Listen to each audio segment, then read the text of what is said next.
So here we are. This is going to be the first lecture on Chapter 2. Chapter 2 is on the choices. And I do have some current news for you from the Wall Street. This is from the money and investing section from yesterday. And it says the cost of low interest rates for investors and the economy piles up. It says at the start of 2016, Americans were bracing for interest rates to rise significantly for the first time since the financial crisis, which has been, since 2008. Instead, interest rates have slumped anew, rattling financial markets and undoing the plans of investors, consumers, and businesses alike. So these low interest rates are really causing quite some problems. Now, what is one of the causes of low interest rates? Well, one of the causes, of course, is a stagnant economy. It's an economy that's not growing, and we're not only talking about the United States, but we're talking about the world economy, because most other nations are in the same boat as we are. But when there's a lack of demand, of course, there's a lack of good, high-paying jobs. So there's a lack of demand for money. Well, with the fall in demand for money, now when you say demand for money, that means that someone goes to a bank and says, I want to borrow money. That's what we mean by demand for money. So when the demand for money goes down, then the price goes down, and the price of money is interest. Now that's on the demand side, but what about the supply side? Well, on the supply side, we have quantitative easing, which means the creation of new money. So when you create new money, when you increase the supply of anything, then the price goes down. So both these things are causing very low interest rates, which are causing some serious problems. It says banks stock has fallen 18% this year. That's a lot. I mean, this is only February, so an 18% drop in the stock of most banks is quite a big drop. And of course, why? Well, it's low interest rates. Low interest rates are causing real problems for banks. But there's another point I want to make here. It says it dropped 18%. Compared to 9% for the S&P 500. So the S&P 500, those stocks have declined by 9% since the beginning of the year. The slump reflects expectations that low rates will be with us for years, hurting the profitability of banks and squeezing insurers, asset managers, pension funds, and others. So it's not just banks, but it's pension funds and people like that. So says this is another article from the front page. It says rout in European banks spills into debt markets. The sell-off in European banks is spreading to a risky type of bank debt as shares of the continent's financial institutions continue to tumble. Now here is one of the problems with these low interest rates, and what this article points out. With low interest rates, many investors will seek a higher return, but there's an indirect relationship between rate of return and risk. If you're willing to take a high risk, then you can get a higher rate of return. Of course, there is a higher risk. And with those higher risks type investments, those are the ones that are hurt first when the economy really starts to head south. But that's what a lot of investors are doing because of the low interest rates, and banks are a big part of this. They're reaching for a higher yield. They're willing to take higher risks, which is now risk for any capitalist economy, a free market economy. Risk is an important ingredient. But when risk becomes too great, when investments become almost reckless instead of just take a high risk, then that is really sowing the seeds of some bad times to come. And that's what's happening, you see. And that's what this article is all about. Okay, let's see. I think that's well. It says yen surge imperils Japanese growth plan. Yen surge.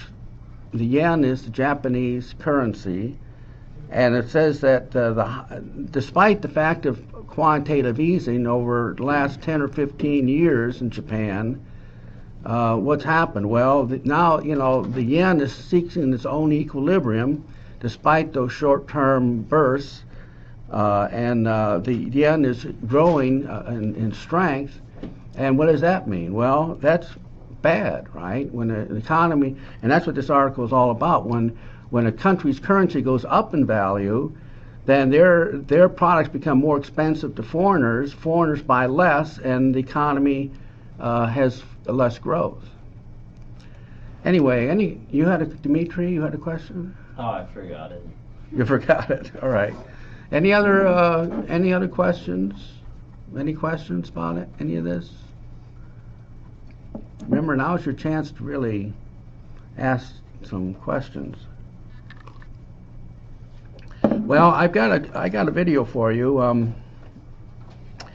Remember, the name of this book is Macroeconomics, Austrians versus Keynesians. So I've got a couple of videos here. One today and one for next time. 2 videos that go with this chapter that talks about the sort of the history of Friedrich Hayek and John Maynard Keynes and their different philosophies. So this is about 8 minutes and 38 seconds, but it's worthwhile watching. So let's see what this. Air raid sirens sound the alert. German bombers will pound another British city tonight.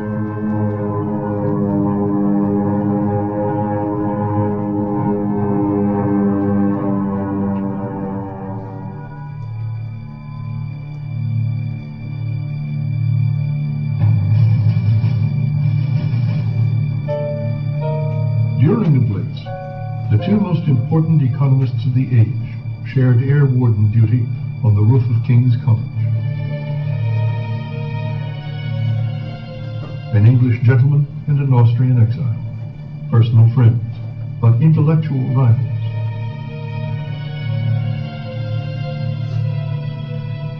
How their battle of ideas still shapes our life and society is our story.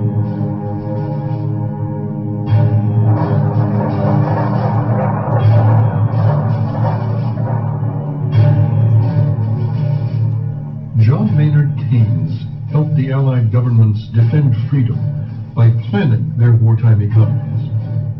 Friedrich von Hayek thought government interference in the economy was a threat to freedom. The debate over market forces, whether you have an economy that's based upon prices or state planning, has been at the very heart of the economic battles of the last 100 years. For decades, the ideas of John Maynard Keynes dominated the economies of the Western world. Keynes felt that the market economy would go to excesses, and when things were in difficulty, the market wouldn't work. Therefore, the government had to step in. Hayek felt that the market would eventually take care of itself. It was only when Hayek was a very old man that his ideas began to prevail and the world began to change.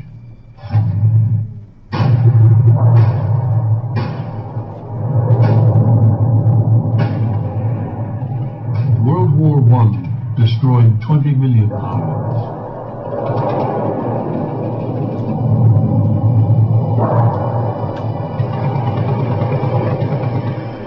It laid a whole continent to waste. There was blood and carnage amidst the beauty of the Italian Alps, where the armies of Austria and Italy were fighting. Friedrich von Hayek served in the Austrian artillery. He was only 17 years old, still a schoolboy. The fighting was ferocious. He experienced retreat and defeat. The decisive influence was really World War I. it's bound to draw your attention to the problems of political organization. He vowed to work for a better world.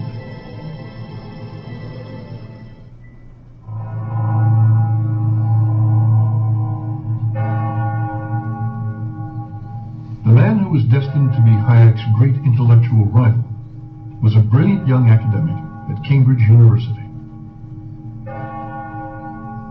But John Maynard Keynes was much more than that. He befriended writers and artists. One painted these murals for him. He was also a familiar figure in the city of London, where he made a fortune in the stock market, lost it all, and made it back again. Familiar with politicians and prime ministers, Keynes spent the First World War advising the British government on how to organize its wartime economy. At the end of the war, Keynes joined the British peace delegation at Versailles in France. The victorious Allies wanted defeated Germany to pay the costs of the war through what were called reparations. All the statesmen at Versailles could think about was how to squeeze money out of an already bankrupt Germany. Keynes felt that the reparations were out of all proportion to what an economy could really take and would have very destructive social and political and economic consequences. Angry and disgusted, Keynes resigned. Back in England, he went to stay with his friend, the painter Duncan Grant.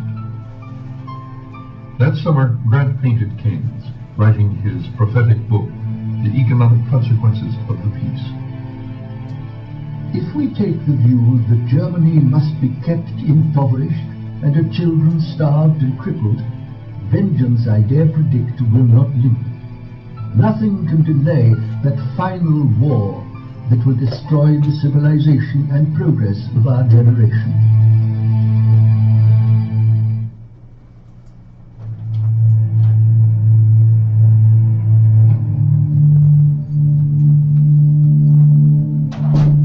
Austria had lost the war and its empire.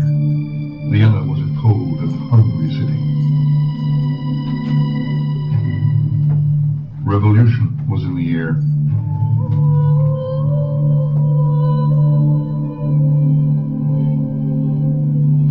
Socialists and communists were winning the battle for hearts and minds. Young and idealistic, Friedrich von Hayek enrolled at the University of Vienna. It was during the war that I more or less decided to do economics. I really got hooked. Socialism seemed to promise a more just society. Albert Zlavinger, a former pupil and disciple of Hayek. He openly said that he at one time was a socialist of the mild sort, where concerns for the poor and concerns for fairness and equity would help to determine government policy. Much of Vienna's intellectual life took place outside the university, in the coffee houses across the Ringstrasse. There were informal seminars for those who loved discussion and argument. Hayek joined the circle of a passionate libertarian called Ludwig von Mises. Von Mises believed markets, like people, needed to be free from government meddling. Ludwig von Mises was the preeminent economist of the Austrian school. The distinguishing hallmark of the Austrian school of economic thought is that markets work and governments don't.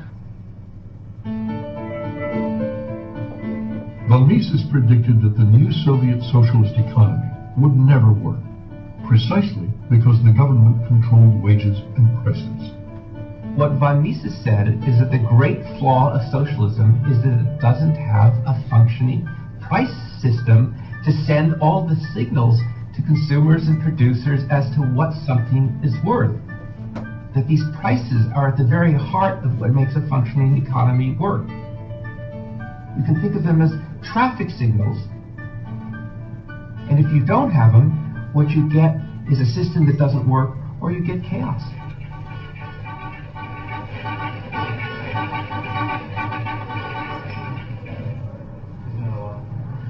Mises argued that free markets do it best. Why fool with anything else?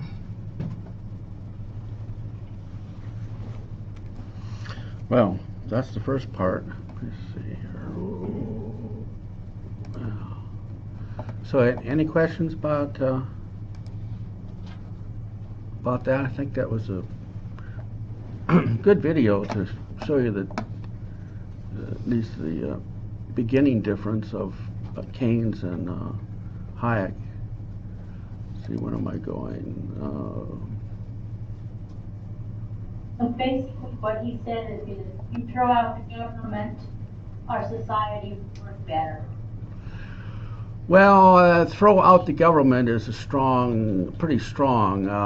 Now, one thing that we're going to talk about later is that any free market system needs a strong central government for many reasons that we're going to talk about.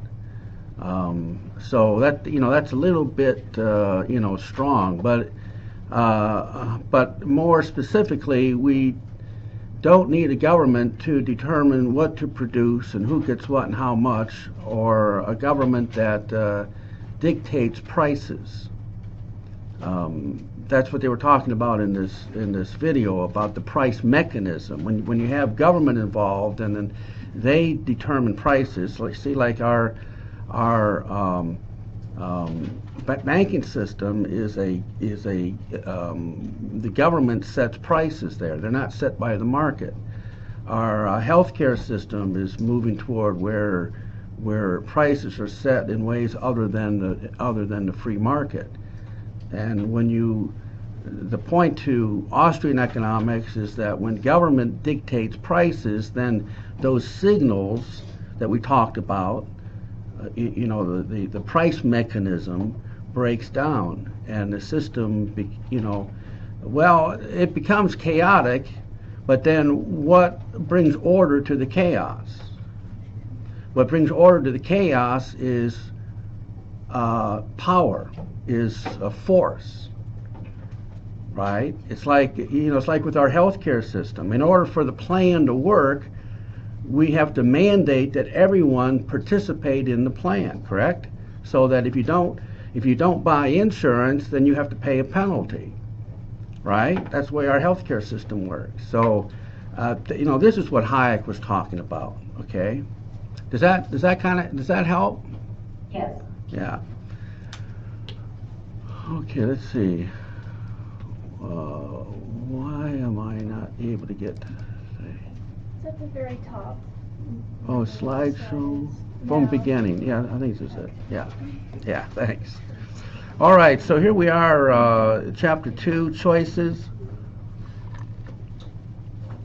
Oh, let me start my MP3 player. See, what is the economic problem? Here we are in chapter 2. Chapter 2 is on choices. And what is the economic problem? The economic problem is that we live in a world of scarce resources, and yet people have unlimited wants and needs. So how do we meet their needs in this world of scarcity? Now, when you have scarcity, when there's not enough of so much to go around for everyone who wants it for free, then we have to make choices, right?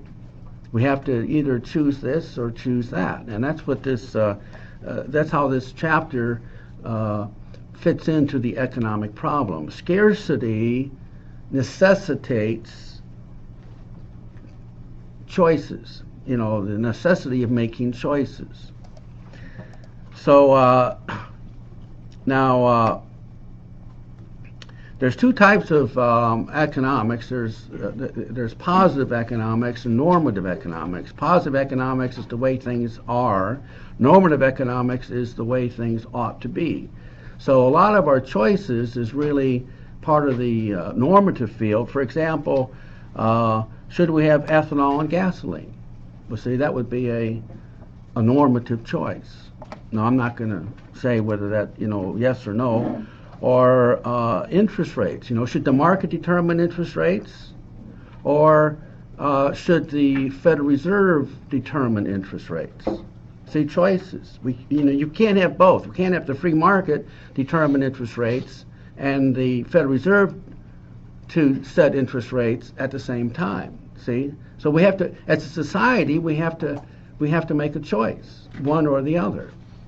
It's like with the ethanol and gasoline. Either we have all gasoline or we put some ethanol in it. Well, that's a choice that we make as society. Coal. Should we burn coal, or should we eliminate the coal industry? Right now, the coal industry is being decimated because coal is by the government is considered not a good energy source, and so many coal companies, through the government regulations, are going out of business. Well, see, that's a choice. I mean, should we burn coal or should we not burn coal, or at least greatly limit the burning of coal? Again, just choices. The Constitution is we're going to talk about the Constitution, but this gets down to a command economy versus a democracy. I mean, the point here is that should decisions be made by a central authority, or should decisions be made more by the people? See, what does the Constitution do? We're going to talk about this later, but what the Constitution does is that it separates the seats of power. What the Constitution says, the president has these powers, the House of Representatives has these powers, the Senate has these powers, the states has these powers. See, what is the biggest threat to our freedom? The biggest threat to our freedom is centralized power. So what our Constitution does is that it decentralizes power. The whole point of our Constitution is that is that as long as power becomes decentralized, a little bit is here, a little bit is there, a little bit up here, as long as we decentralize the power base, then we can maintain our personal freedom. But once you concentrate power, then who's ever in the seat of power can do, whatever they want. See? So, but again, that's a choice that society has to make. Do we want a government that has dictatorial type power, or do we want decisions to be made more by the free market? That's a big decision. In fact, this election coming up is pretty much along those lines. I mean, we're going to find out what this country wants. Does this country want more of a decentralized system, by the Constitution, or do we want a system that is more centrally controlled? And again, just decisions, equality. Should we have laws that mandate on equal distribution of income, where everyone makes pretty much the same, or should we let the free enterprise system determine incomes? Again, a choice. And I'm not even saying one choice is good or bad. She told me, by the way, she had to leave early, so I really appreciate that. And safety is something of a choice. I mean, should we arrange our economic affairs to eliminate risk? So there's maximum safety, or should we have a system where there's a risk factor, but it's more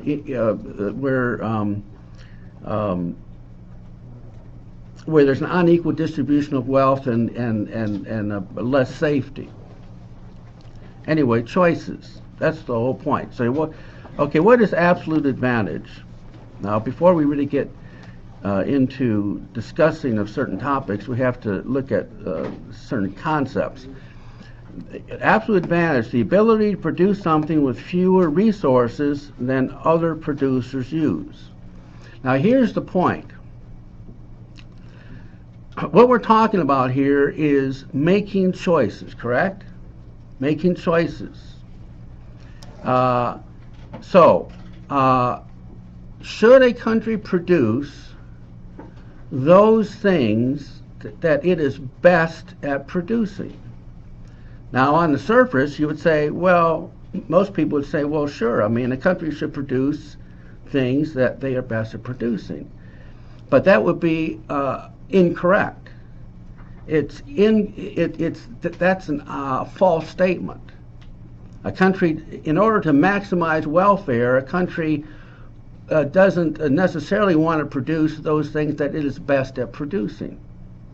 So what I'm going to show you here is how we use the concepts of absolute advantage and comparative advantage to make decisions, to make choices. All right?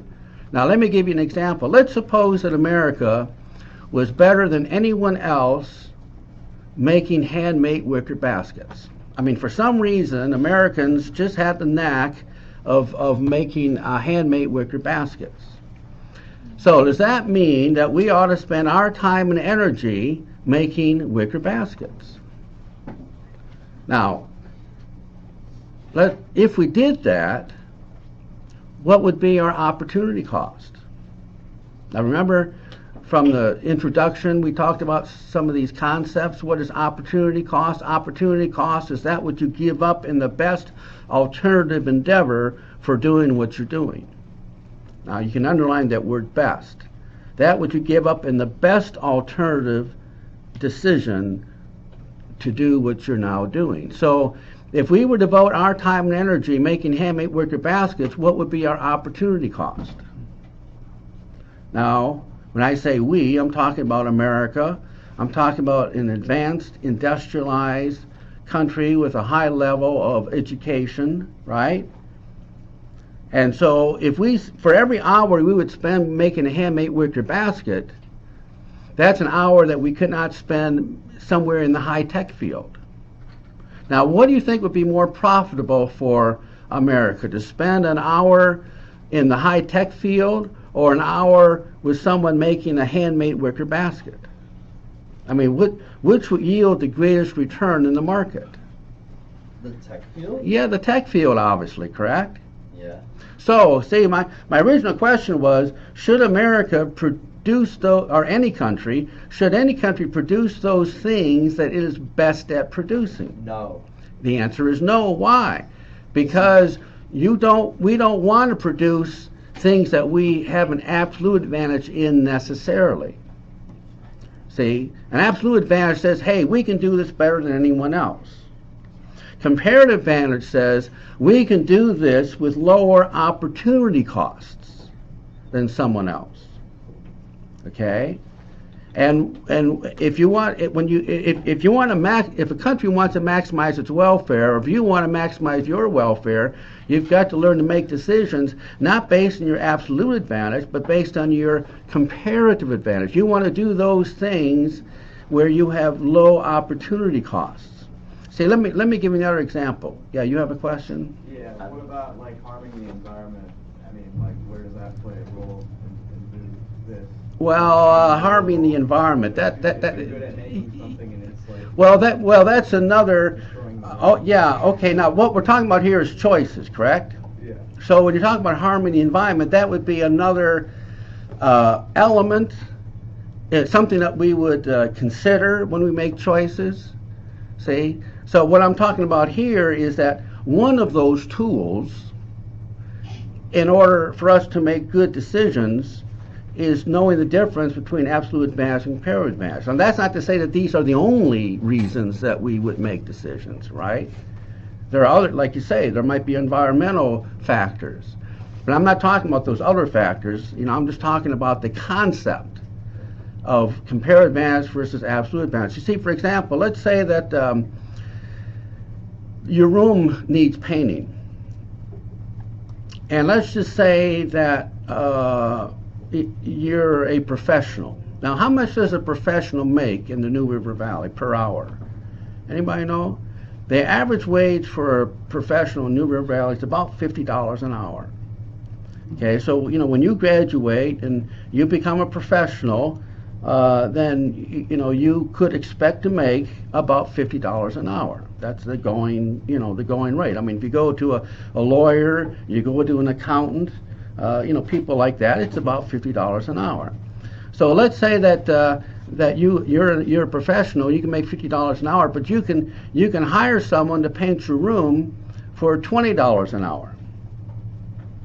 Now, if you paint the room, and I'm assuming here that the hour that you spend painting the room is an hour that you don't, let's say you're a lawyer, so that's an hour that you don't spend, making $50 an hour. So if you paint the room yourself, what's your opportunity cost? Not making $50 an hour. Not making $50 an hour. That's well put. Okay, so you lose $50. So what should you do? Well, get someone to paint the room. You hire someone. Time is more valuable. Yeah, time is valuable. You hire someone, you pay them $20, the room gets painted, you pay them $20, you make $50, so you're ahead $30, correct? Now, that decision, that choice that you made because you had a comparative advantage, you see, in practicing law. You didn't have a comparative advantage in painting the room, even though you may have had an absolute advantage in painting the room. Maybe you can paint the room better than anyone else.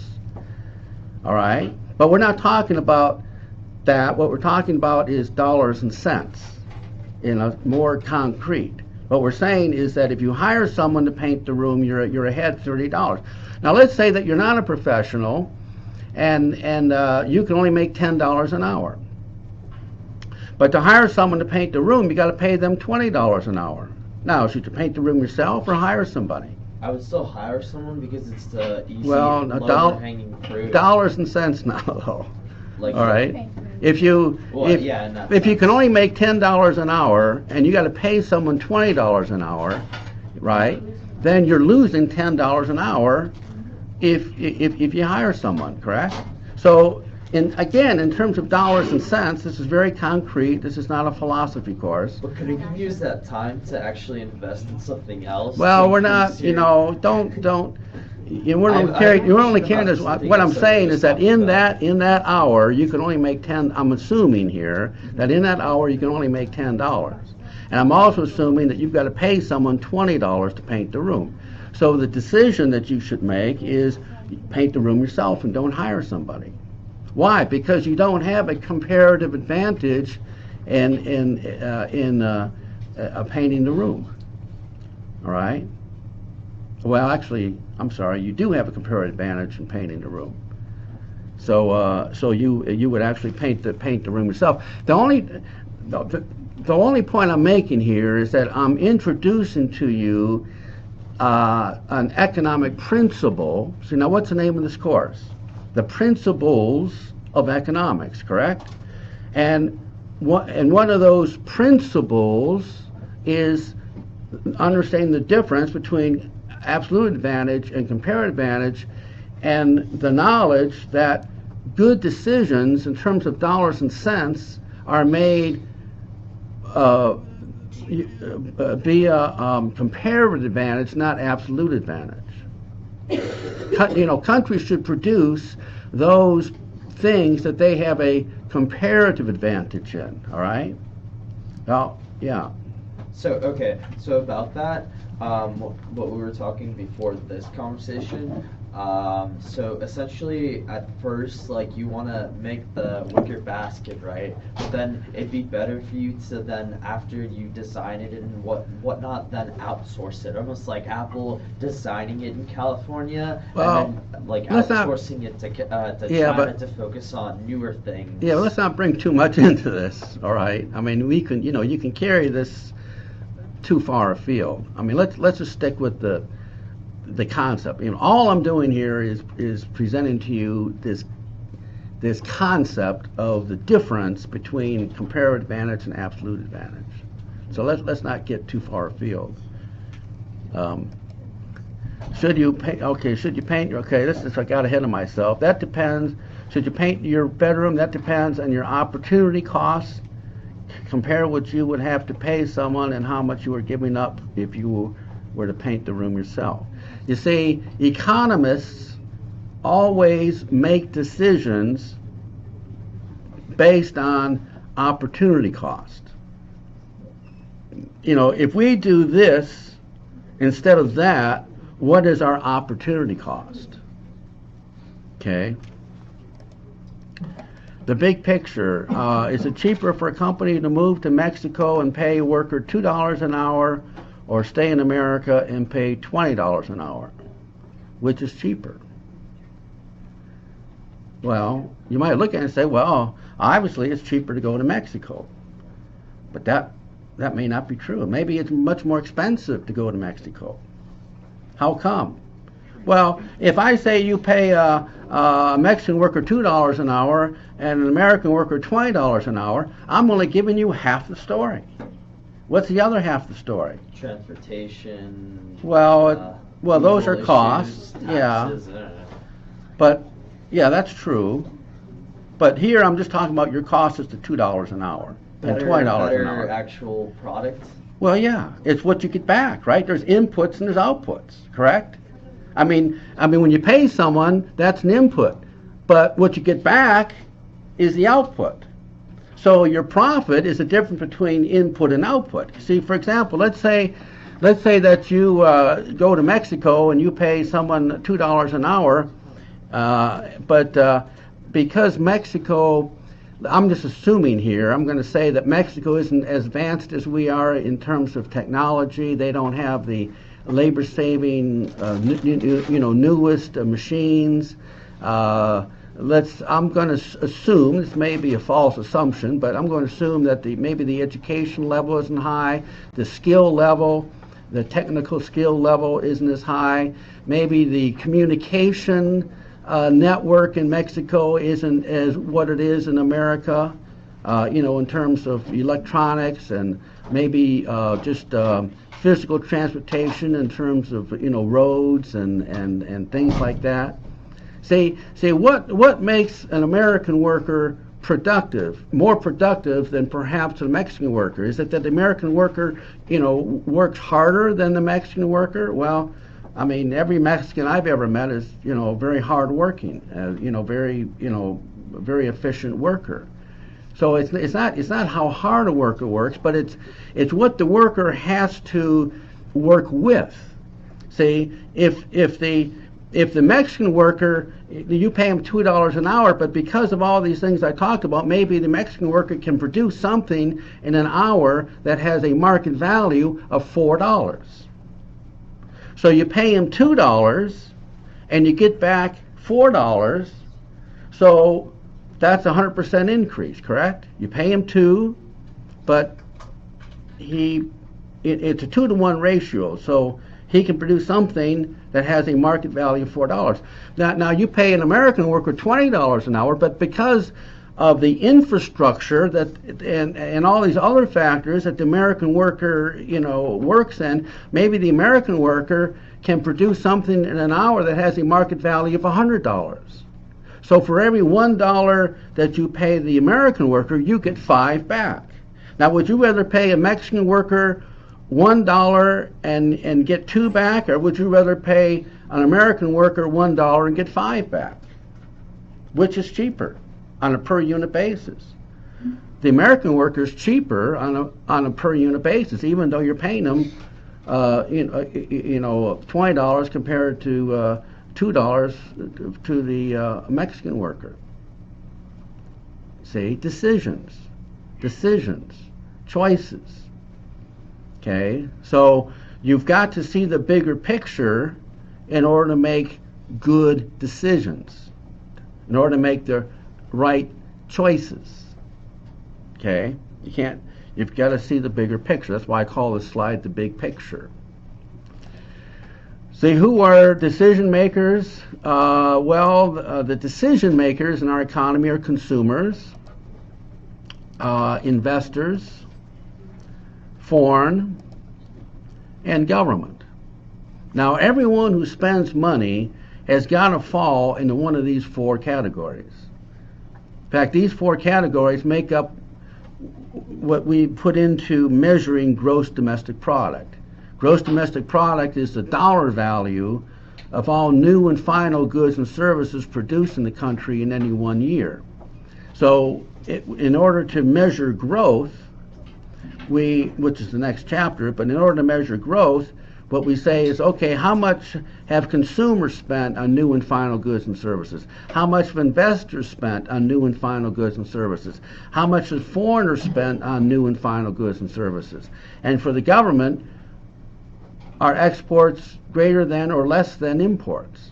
If exports are greater than imports, we got more money coming in than going out. That's in addition to GDP. If exports are less than imports, we got more money going out than coming in, so that's be a subtraction from GDP. But anyway, these are the four decision makers. So what are the characteristics of these four sectors? Well, a characteristic of the consumption sector, first of all, the consumption sector is the largest sector of GDP, gross domestic product, but not by a lot. Our government has gotten so big that that it's almost as big as the consumption sector. But the consumption sector is still the largest sector of GDP. And another characteristic of the consumption sector is that it is very stable, because people are habitual and reluctant to give up what they have been accustomed to.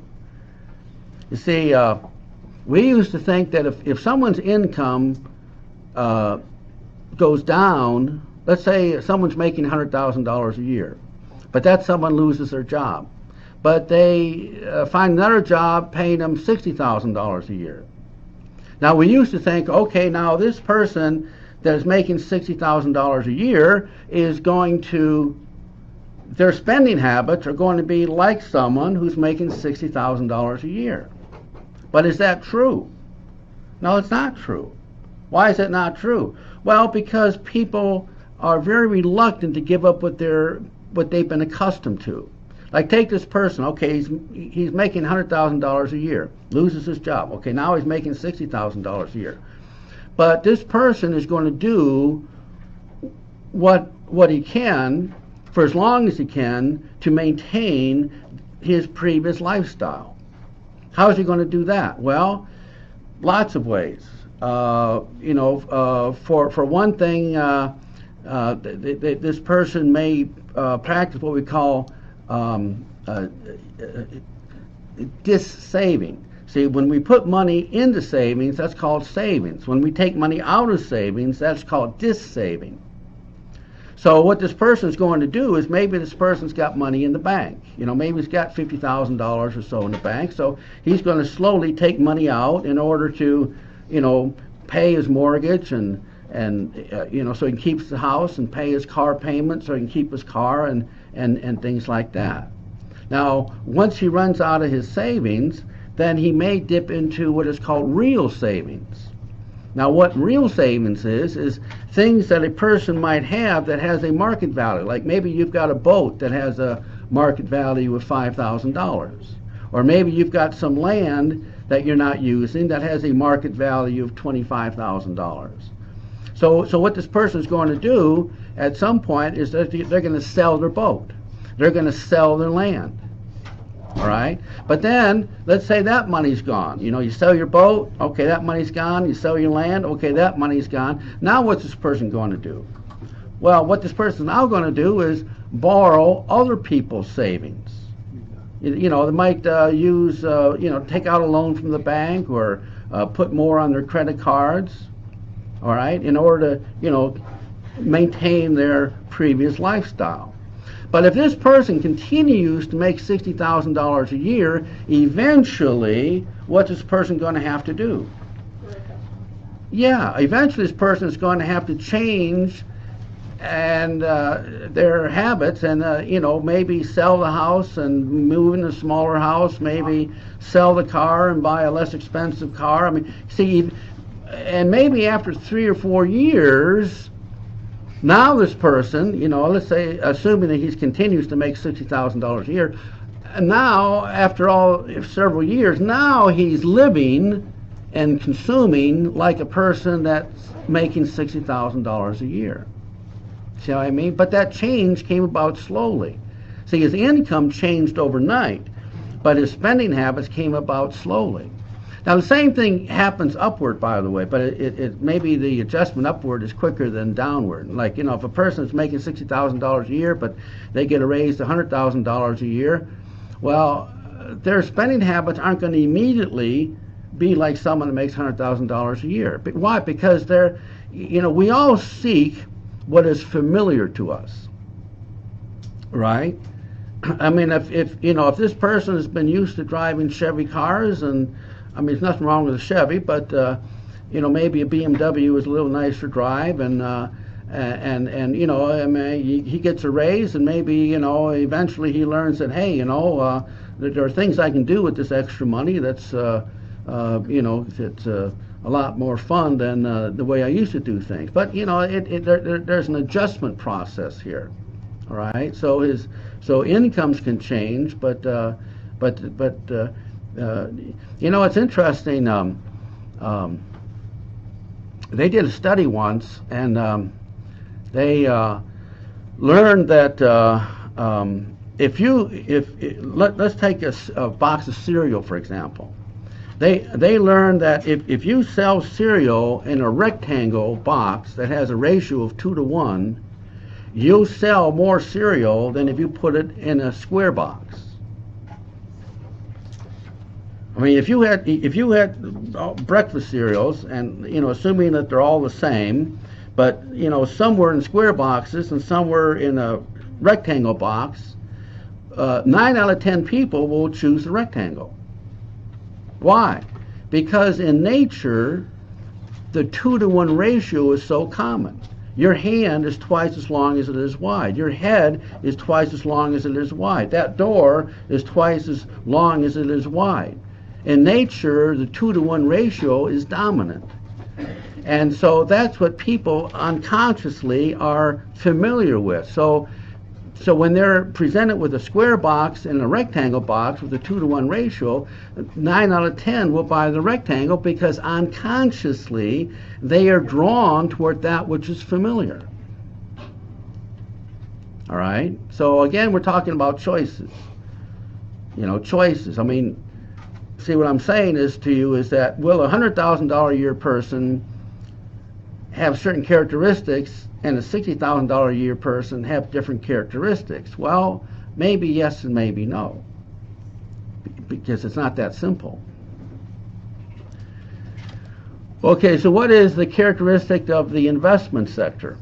The investment sector, unlike the consumption sector, is very volatile. See, the point I made with the consumption sector is that it is very slow to change. Change can take place. All kinds of change can take place. People's incomes and, you know, job opportunities and, you know, things can change, but consumers change very slowly. But investors, on the other hand, are change very quickly. The investment sector is very unstable. Why? Because investors make decisions based on their expectations of the future compared with their anticipated costs. See, an investor will make a decision if they believe, considering their costs and everything, that they're going to make a good return on the investment.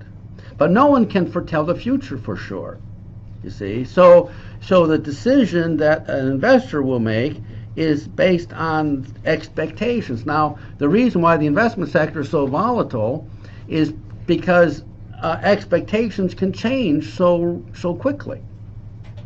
I mean, you know, someone can be very optimistic, and then in the morning they wake up and they read the headlines in the newspaper and they see that, you know, stock prices have gone down, you know, so X percent, and overnight, you know, they turn from being optimistic to pessimistic, and now because they've got, you know, some doubt and fear about the future, well, that determines their investment decisions.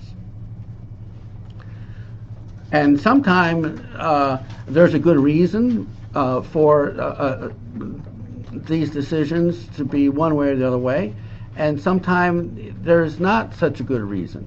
In other words, rumors can affect people's decision making, or news, propaganda, can change people's expectations.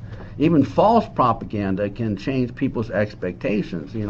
That's what dictators have learned. In the past, that if you keep telling people one thing, even though it's a lie, eventually they're going to believe it. So you can change people's expectations through propaganda. Anyway, so that's the investment sector. It's very volatile because it's based on expectations. It's interesting. Let's say that I were to spread a rumor that we were going to have a shortage of sugar. Now, even though that's a rumor, what would a lot of people do? Stock up on sugar. So, well, let me say this. Let me backtrack.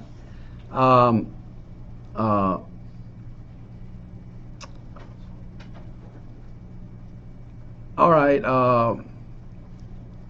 If we expect a shortage, and even though it's false, but people believe it's not really true, but they believe it's true. If they expect a shortage, then they will buy more now than they normally would, and so what results?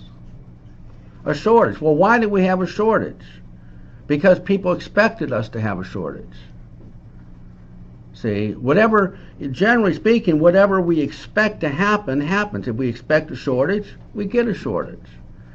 If enough people expected the prices of houses to go up, even though their expectations were based on, false information, but they expected the prices to go up, then more people, see, not everyone is in the market to buy a house. The people that are in the market to buy a house are those people who are looking to buy a house, and if they can find a house that they like at the price they want to buy, then they will buy it.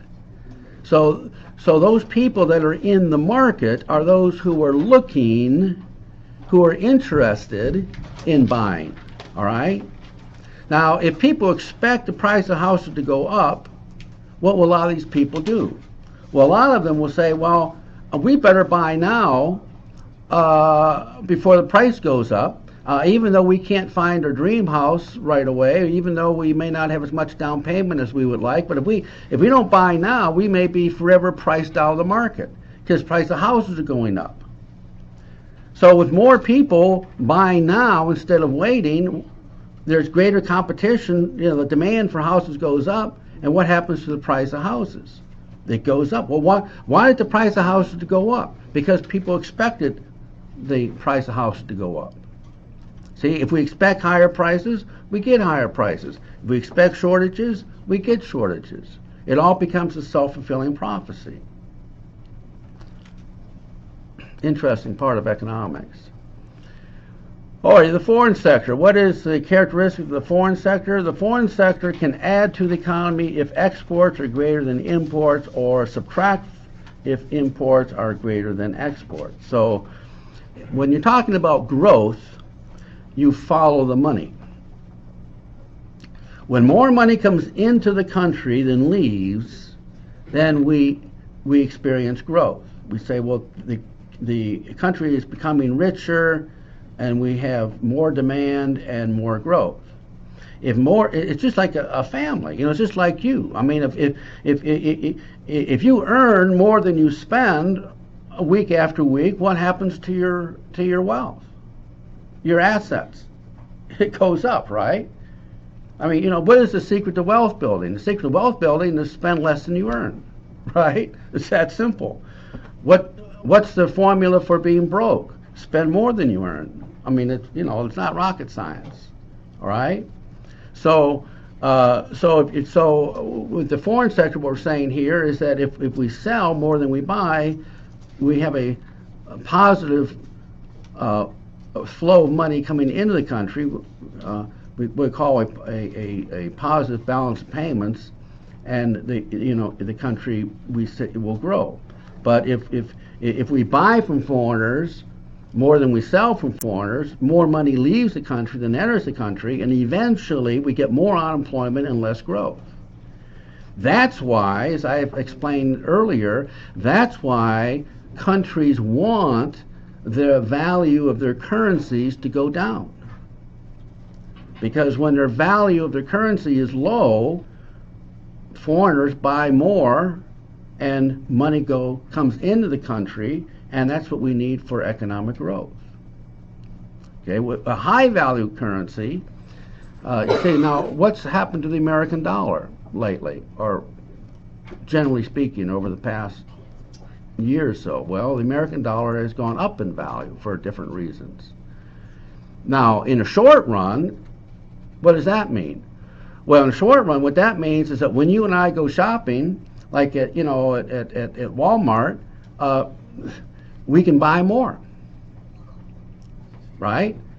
Why? Because when the American dollar goes up, that means foreign products become less expensive to us. So when we buy televisions, computers, and all that stuff, we get bigger bang for a buck. It's our buying power goes up. And you might say, well, isn't that a good thing? It's a good thing in the short run, but in the longer run, it's a bad thing. See, it's a bad thing in the long run because when we buy, when the value of the dollar goes up, and as consequence, we buy more from foreigners, you see, money leaves the country, then more money leaves and comes in, more money leaves and comes in. Eventually, what's going to happen? Well, it's just like a family. If a person spends more than their income, they may have a good time for a while, but eventually what happens? Everything balances out. Well, no, it doesn't balance out. It crashes. You go broke. You get like a bell curve, and then it just like you hit the peak, and then it just goes down. Yeah, exactly. Yeah, and that's what's happening to America right now. What's happening to America right now is that because of the high value of the dollar, we're buying things from foreigners at very low prices. But as long as this continues, see, it's all based on debt. Is that why 4K TVs are getting really cheap? Well, I don't want to be. I don't know about the specifics, but it's a reason why our buying power is very good when we buy foreign products. It's one of the reasons why when you go to the store, a lot of what you buy is made in foreign countries. Well, one of the reasons for that is because of the high value dollar. But we're sowing the seeds of our own demise later on. It's the same thing as a person living the high life by borrowing money. It feels good in the short run, but over the longer run, it's a bad thing. And that's where we are right now, as Americans. One question might be, well, why is the dollar? Now, when I say high value, by the way, when I say high value, we're always talking about the value of one currency relative to the value of other countries' currencies. It's always a relative thing, all right? It's always a relative thing. It's not an absolute. It's not an absolute value. It's a relative value. So when we say the value is going up, when we say the dollar is going up in value, that means that its buying power goes up relative to other currencies. Okay, that's important to know. So anyway, that's a bad thing. And later we're going to talk about, well, why is the American dollar has a high value? Well, there's several reasons for it. I'm not going to go into that now. I mean, I can't. That's in a future Does chapter. sanctions have to do with anything in the last year or so with the sanctions over Russia and whatnot? That increased the American dollar by increasing the value of their currency. I'm not sure. I have to think about that. In terms of sanctions. Because we put a lot of sanctions over a lot of countries. Yeah. Essentially, decreasing their values of their. Well, it has to do with the petrodollar thing. The petrodollar. Well, that's now you're oil going through. Yeah. And then Dimitri mentioned the petrodollar, which is something we talk about later. I mean, one of the reasons. Well, the two big reasons why there's a high value dollar is that, number one, the dollar is the world standard currency, and number two, because of the petrodollar system. And the petrodollar system is where we made an arrangement years ago with Saudi Arabia, and we said to Saudi Arabia, we'll protect you militarily if you promise that when you sell your oil, you will only accept payments in American dollars. And then other oil-producing countries did the same thing, and that's called the petrodollar system. Except for Saddam Hussein, right? Well, I don't know. Whatever, Iraq. I don't know. And then that's why we invaded them. Well, let's not get into that. But that's what's called the. And so that. But these are things we'll talk about later. I mean, I can't talk about everything all at once. So let's stay with the program here. Is the foreign sector a stabilizing or a destabilizing force? Both. It can stabilize the economy if foreign demand remains high in a declining economy, destabilizing the foreign markets decline. In other words, if we don't trade with other nations, then when demand goes down, when Americans spend less on American products, then that's going to make a big difference. That's going to hurt our economy. You're going to get a lot more unemployment. But if we trade with other nations, okay, it's possible that Americans will buy less, but if foreigners continue to buy from American companies, that's a cushion. See, demand for American products don't fall as much now because the foreign sector is helping us out, and that prevents unemployment from getting bad as quickly as it would otherwise. So that's an example of the foreign sector being a stabilizing force. But the foreign sector can also be a destabilizing force. It can be a destabilizing force because if a lot of the demand is foreign demand, and foreigners experience economic difficulties and they buy less from us, then regardless of what we do, we experience more unemployment. So, even though the American consumer may continue to buy just as much, the foreign sector, if it's very important, it'll have a big impact and cause unemployment. This has happened.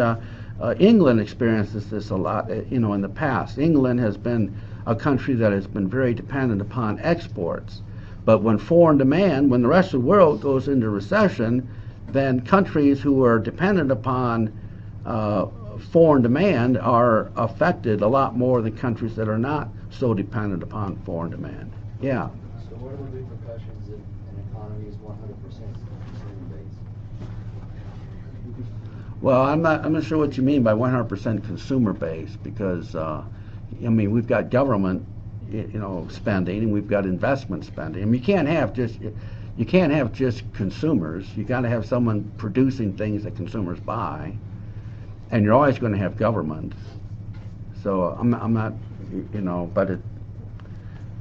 And you're always going to have the foreign sector. Every country, almost every country, trades with other countries. See, what is the characteristic for the government sector? The U.S. is a democracy in a republic. A democracy is ruled by the majority votes. A republic is ruled by law. See, when we say the Pledge of Allegiance to the flag, we say, I pledge allegiance to the flag of the United States of America and to the republic for which it stands. It doesn't say for the democracy for which it stands. See, our forefathers made us a republic, not necessarily a democracy. There's a big difference. See, in a democracy, who rules? Well, in a democracy, the majority rules, correct? Now, what is the danger? In fact, our people who started this nation with, Thomas Jefferson and Hamilton and people like that, I mean, they warned us against the dangers of democracy. See, what is the danger in a democracy? Well, the danger in a democracy is that the majority can take everything away from the minority, right? I mean, whoever gets the majority votes, they've got the power to take everything away from the minority if they choose to do so, right? That's how a democracy works. But what is a republic? Well, a republic is a system based on law. And what is one of the main purposes of those laws? Well, one of the main purposes of those laws is to protect the minority from the majority. See, that's what our Constitution's all about. Our Constitution is aimed at protecting the minority from the majority. Our Constitution is to protect us from democracy. See, the Constitution doesn't give us democracy, it protects us from democracy. Does that make sense? This may be a novel way of looking at it for some of you. But see, we are a democracy in a republic. Now, look at this. If you have a lot of, look at my two hands here. If you have a lot of democracy, but not much republic, the rule of law, then the majority can take advantage of the minority. But if you go in the other way and you have not much democracy, but you have a whole lot of republic, see, what was the name of the old Soviet Union? The USSR, United Soviet Socialist Republic. Well, there's that name, Republic. Now, was the old Soviet USSR, did you have any democracy there? Well, no, it was a tyrannical government. It was ruled by just a very few. The average person had almost no freedom at all. All right, so if you have a republic like you did maybe in the old USSR, you can have a republic, but if you don't have any democracy, then people don't have any opportunity to influence those laws. And therefore those laws can be contrary to personal freedom. So what is the best system in this very imperfect world we live in? Well, the best system is to have a kind of like a balance. You've got democracy where people influence the republic, but then you've got laws in terms of republic that protect the minority from the majority. And that's what we have in America. Now, over time, this thing shifts. Sometime, the democracy supersedes the republic, and sometime, the republic supersedes the minority. But I mean, change is inevitable over time. Change, we're always going to have change. But as long as the equilibrium is, as long as we're tending toward a point where there's more or less a countervailing power between the republic and the democracy, then we can, in this imperfect world, we can maximize our personal freedom and have prosperity. Could you say too much rule of law is a bureaucracy? Yeah. The question was, can you call the rule of law too much bureaucracy? Is that what? Too much rule of law, can we call that a bureaucracy? The bureaucracy, yeah. I mean, bureaucracy is when you have a, you normally you would say that, you've got big government, so you've got the rule of law there, but you've got you could have less democracy. So anyway, what is the danger in a pure democracy? The majority can take everything away from the minority. What is republic? A system based on law whereby the minority is protected from the majority. And what are the main ideas of Declaration of Independence, 1776? Our rights come from God, and that liberty is fragile. I mean, if you click on this link, you get to the Constitution. But why did they say that our rights, our liberties come from God? Because if our rights, if our liberties came from an institution or came from a group of people, what could that group of people do? Change it. They could change it. They could take our rights away. But if our rights come from God, then if we really believe that, can anyone take our rights away? No, and that's why if you read the Constitution, it continually, it says that, Thomas Jefferson in his writings and Hamilton, they said that, our rights come from God because they were very concerned with personal liberty. Oh, so wait, does that mean it's not necessarily implying the belief in how religion and government can't be together, but it's implying rather that well, let's not get into religion. It's not really about religion. It's about the source of our, what is the source? What is the source of our personal liberty? So no, that's not what I'm saying. What I'm saying is the reason they put God there is just to imply that so no one can take our liberties away. Yeah. Well, that's the whole point. Yeah. Not because God isn't it's really, God is like a third person. Yeah. So they can't. It's like a triangle. If you just got a straight line, I've never looked at it this way, but if you got a straight line, you got just two groups, then one group can take everything away from the other group. But if you've got a triangle, see, and so you say that our liberties don't come from this other group, but they come from a third source. That you can't then that see, it helps. Anyway, it's pretty deep, I guess, in terms of and time is up. I don't want to get into all of this, but I just wanted to introduce you to some ideas that might give you some food for thought. But anyway, this does finish this lecture. So we'll pick this up next time, okay? We'll finish this chapter next time. So I'll see you all next time.